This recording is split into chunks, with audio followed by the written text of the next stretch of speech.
मुंबईच्या मालाडमध्ये भाजपतर्फे रामलीला मैदानावर गुजराती डायरो कार्यक्रमाचं आयोजन करण्यात आलं होतं। उपमुख्यमंत्री देवेंद्र फडणवीसांनी या कार्यक्रमाला उपस्थिती लावली। यावेळेला पंतप्रधान मोदींनी अयोध्येत राम मंदिर उभारून दाखवलं आणि कलम 370 हटवून दाखवलं असं वक्तव्य उपमुख्यमंत्री देवेंद्र फडणवीसांनी केलं। अटल जी, आप तो बात करते थे राम मंदिर की, आप तो बात करते थे 370 को हटाने की। अब तो आपकी सरकार आ गई, अब बताओ ये कैसे हटेगा। अटल जी ने कहा अब तो 22 पार्टियों को लेकर मैं चल रहा हूं, लेकिन मेरा विचार नहीं बदला है और मैं विश्वास के साथ कहता हूं जिस दिन मेरी पार्टी की सरकार आएगी 370 भी हटेगा और राम मंदिर भी बनेगा।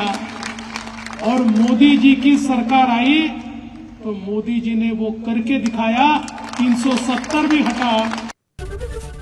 एबीपी माझा, उघडा डोळे बघा नीट।